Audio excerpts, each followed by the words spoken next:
One, action. My name is Jerry. I'm 25 years old, and I want to be a star. Now I work at my local grocery store, and I always thought I didn't belong. I was an outsider, and I always wanted to become something spectacular. I had multiple interests when I was a kid. I wanted to be a paleontologist when I was 6, an astronomer when I was 8, and then now I got hooked onto football. My dad told me that it was the way of the American dream and that I was destined for it.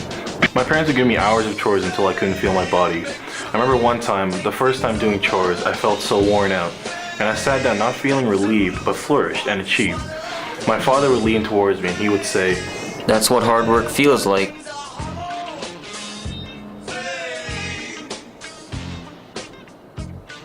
I wanted nothing but the best for our family, and he would be our savior, our vessel of greatness.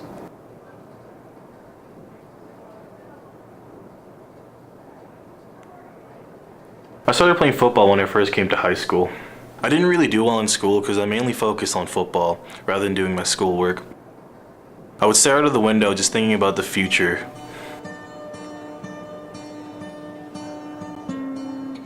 After school, I just go to the gym and just keep training and training. He was so passionate and motivated to achieve what he wanted. It was so disappointing after that. For me, his ideology was on a completely different planet. I believed that if one was smart, they could pay the bills. I never had the overreaching goal that he had or most families had for their kids, for a matter of fact. I was practicing for my next season rather than studying in my unit final. I was just so motivated, but now I just look at it as confusion.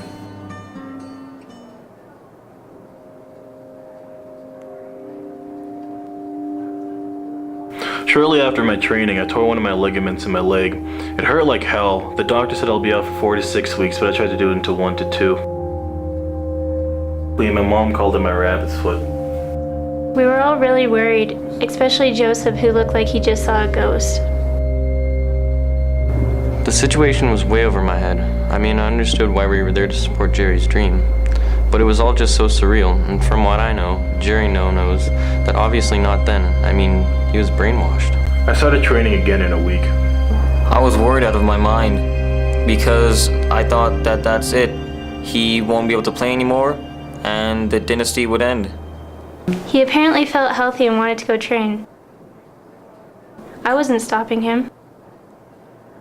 He was obsessed after that. He would leave in the morning and wouldn't come back until the evening.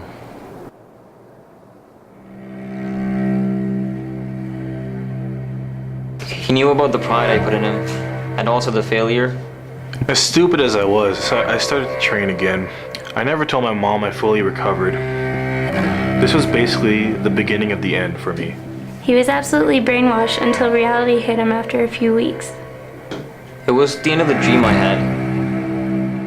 I guess it was a fantasy.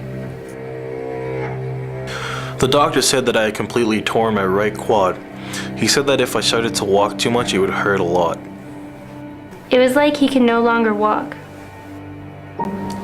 The one who was most hurt wasn't even Jerry. It was Dad. He looked like he could kill someone. Every time I tried to move my leg, it would hurt so much. Now I know that this injury was the worst by far I've had. I knew it was his drive, his passion that was destroyed, and I thought I could fix that. He just burst into Jerry's room.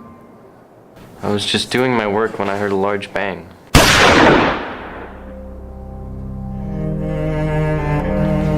I ran out of my room and saw my mom screaming and Jerry crying in pain.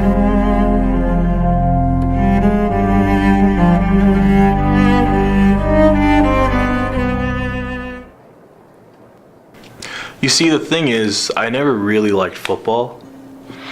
How did you get to football? My father. Understand, what I did was bigger than Jerry, than me, than my family. It was the idea. What idea? The American dream.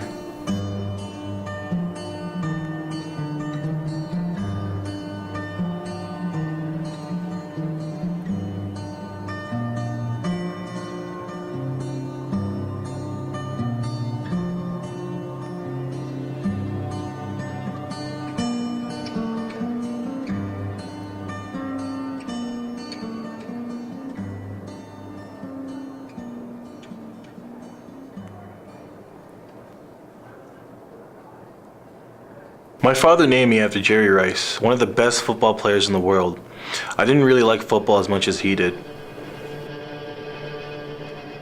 My father saw it as a success, the crowds, the fame, and the money.